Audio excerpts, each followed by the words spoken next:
Bonjour. Pour aujourd'hui, je vais vous présenter les différentes opérations qui peuvent se produire sur le module entrepôt. On va commencer par le menu entrepôt. Bien sûr, si on active la fonctionnalité de multi-société, chaque nouvelle société aura son entrepôt et emplacement de stock de type interne créé automatiquement. Puisqu'on a une seule société, voilà l'entrepôt de notre société, le nom de la société. Ici, on a pour la réception, la route d'entrée à suivre pour la réception et la route de sortie à suivre pour l'expédition.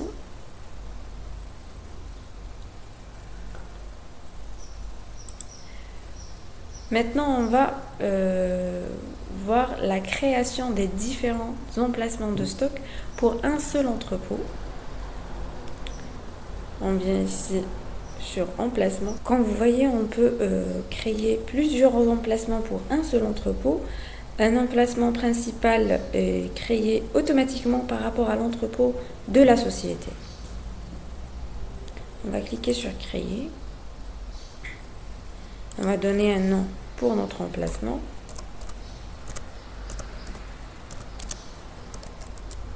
Voilà. On va lui assigner un emplacement par an.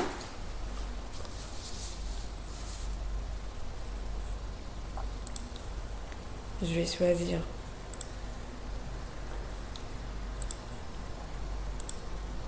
l'emplacement principal. Ici, pour les informations complémentaires, il faut choisir le type d'emplacement. On a ici type d'emplacement. Comme vous voyez, on a différents types d'emplacements. Par exemple, emplacement fournisseur et client, c'est des emplacements virtuels qui représentent l'emplacement source des produits.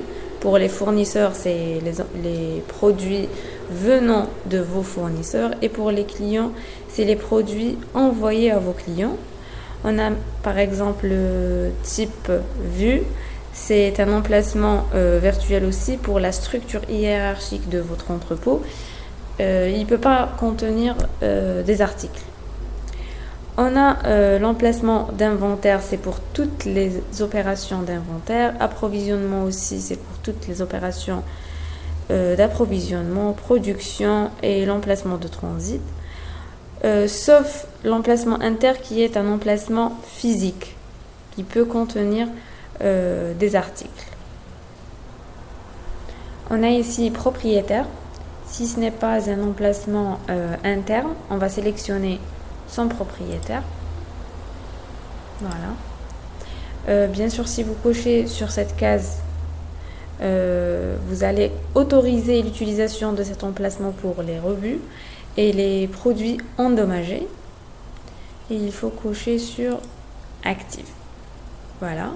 Et on a ici la localisation, le couloir, le rayon et la hauteur. Et le code à barre de l'emplacement.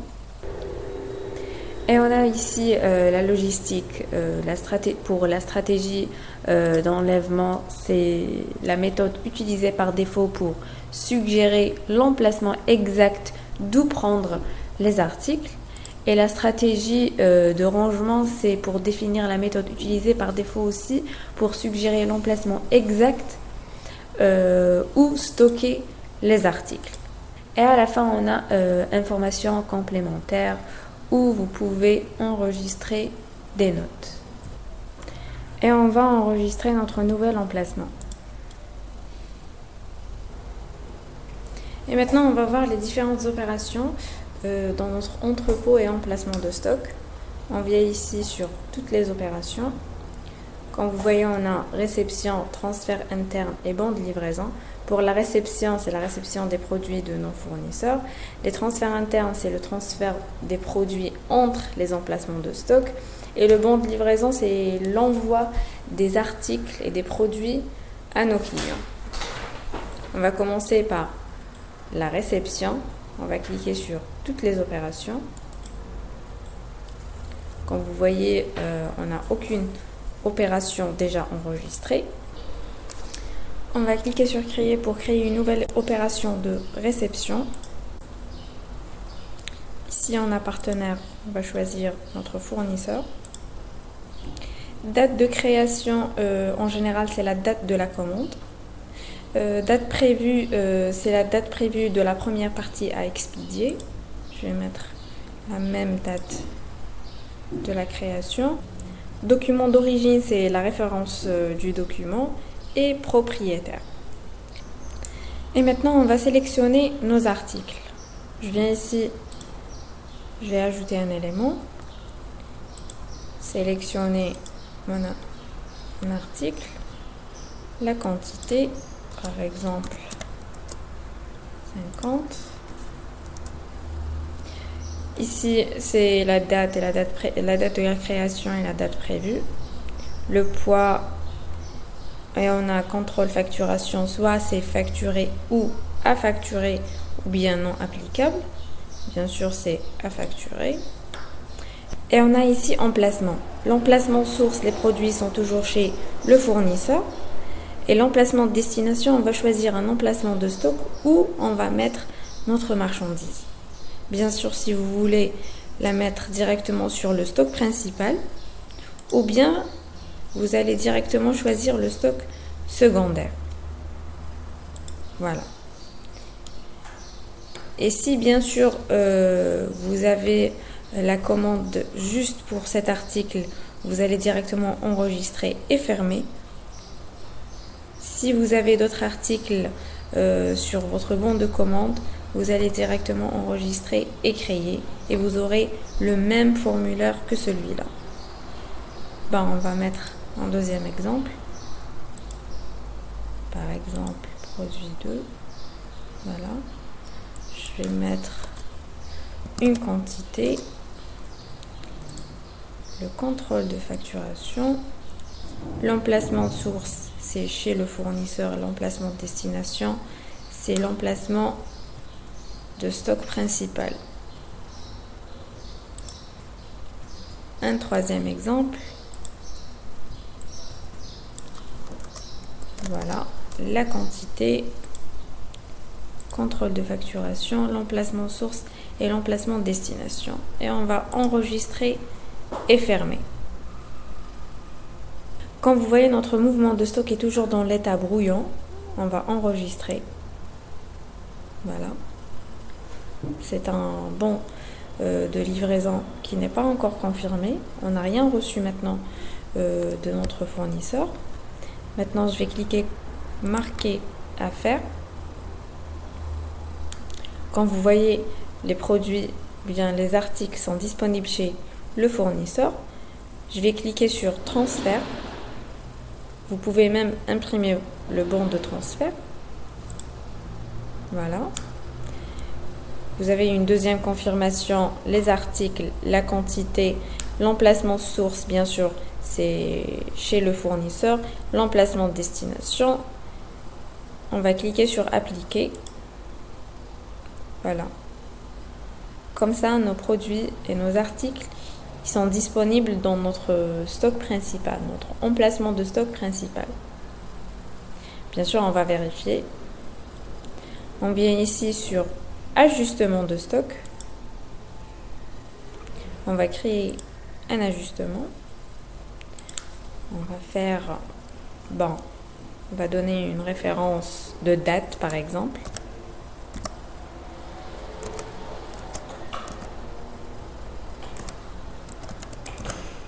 Voilà. On va enregistrer et démarrer l'inventaire. Quand vous voyez, nos articles sont bien disponibles sur notre emplacement de stock principal. L'opération est réussie. Ça, c'est pour la réception des articles de nos fournisseurs. Maintenant, on va voir la deuxième opération, c'est le transfert interne entre les emplacements de stock. On vient ici sur toutes les opérations. On a transfert interne.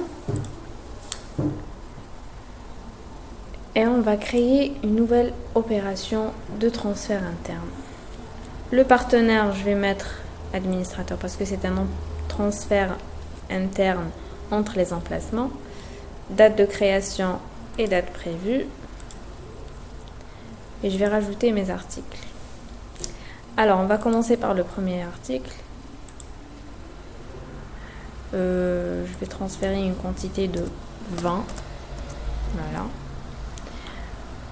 Voilà. Contrôle de facturation, c'est non applicable parce que c'est un transfert interne.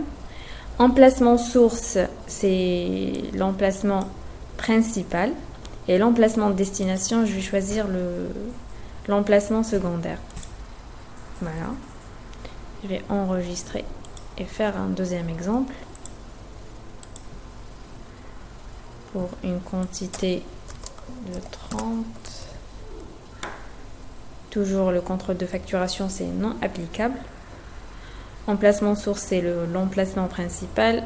Et je vais choisir l'emplacement de destination, c'est l'emplacement secondaire. Un troisième exemple. Une quantité de, par exemple, 35. Emplacement source, l'emplacement principal et l'emplacement de destination qui est un emplacement secondaire. Je vais enregistrer et fermer. Je vais enregistrer et marquer à faire. On va vérifier la disponibilité de cette quantité dans l'emplacement de stock principal. Quand vous voyez l'état, c'est disponible. Alors je peux effectuer mon transfert. Cliquez sur transfert. Une deuxième confirmation. Les articles, les quantités, l'emplacement source et l'emplacement principal et l'emplacement de destination, c'est l'emplacement secondaire. Je vais cliquer sur appliquer pour transférer mes articles. Voilà, mon bon de livraison est confirmé et transféré et terminé. Maintenant, on va confirmer que notre opération est bien réussite. On vient ici sur ajustement de stock. Il faut qu'on trouve ces quantités dans notre emplacement secondaire. On va créer, on va donner une référence, par exemple, le nom de l'emplacement secondaire. On va venir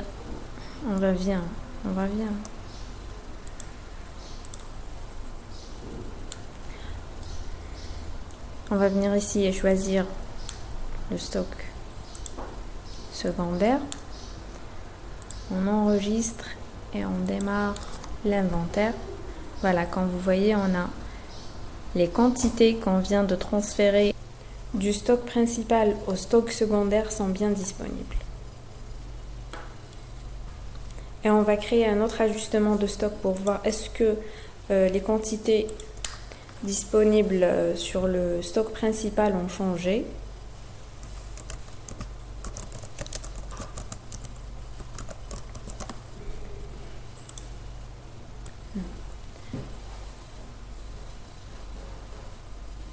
Voilà, comme vous voyez, le premier ajustement et le deuxième sont différents dans la quantité.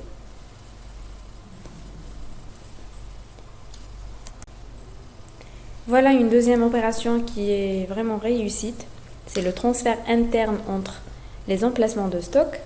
Maintenant, on va passer directement pour la troisième opération, c'est le bon de livraison. C'est la livraison des produits ou bien des articles au client. On va venir ici sur toutes les opérations. On a bon de livraison. On va créer une nouvelle opération. Le partenaire, c'est le client. Date de création et date prévue. Et on va choisir nos articles. Ici, c'est différent pour les bons de livraison client. On va choisir l'article. On va sélectionner la quantité. Contrôle de facturation à facturer.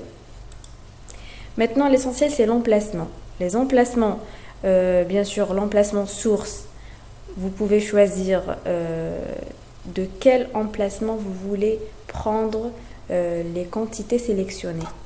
Et l'emplacement de destination, c'est pour le client. Je vais enregistrer et faire un deuxième exemple. À facturer. La quantité, je vais mettre 9. L'emplacement source, c'est le stock principal et l'emplacement destination, c'est vers le client. Un troisième exemple. Une quantité de peut-être 6. Contrôle de facturation à facturer.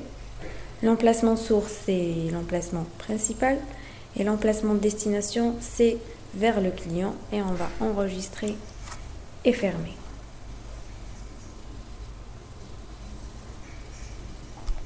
Maintenant, on va enregistrer et marquer à faire.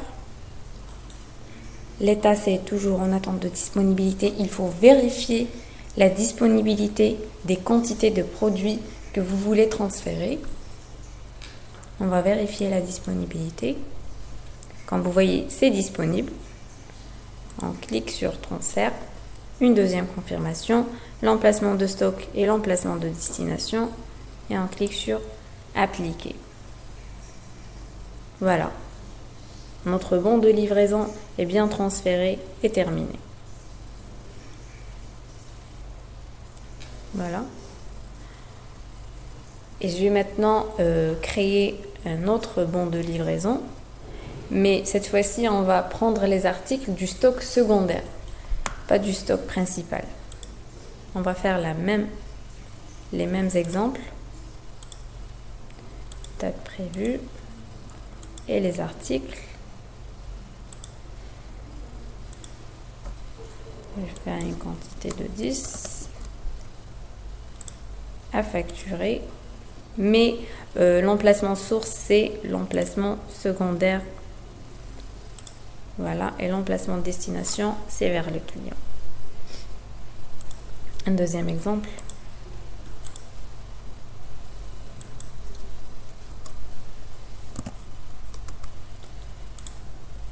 À facturer. Et on va choisir l'emplacement secondaire. L'emplacement de destination, c'est vers le client. Et un troisième et dernier exemple. La quantité. Contrôle de facturation. L'emplacement source, on va choisir l'emplacement secondaire. Et l'emplacement destination, c'est vers le client. Et on va enregistrer et fermer. On va enregistrer et marquer à faire pour vérifier la disponibilité. Quand vous voyez l'état, c'est toujours en attente de disponibilité. On va vérifier la disponibilité. Quand vous voyez, c'est disponible. Les quantités sont disponibles dans l'emplacement de stock secondaire. Et on va cliquer sur transfert. La deuxième confirmation, l'article, la quantité et l'emplacement source, c'est l'emplacement secondaire. L'emplacement destination, c'est l'emplacement vers le client. On va cliquer sur appliquer. Et notre bon de livraison une deuxième fois est transféré et terminé. Alors, ma vidéo de démonstration dont je vous ai expliqué les 3 opérations principales sur le module entrepôt est terminée. Les 3 opérations sont la réception de produits de la part des fournisseurs, le transfert interne des articles entre les emplacements de stock et la livraison ou l'envoi des articles aux clients. Pour une prochaine vidéo, je vous dis au revoir.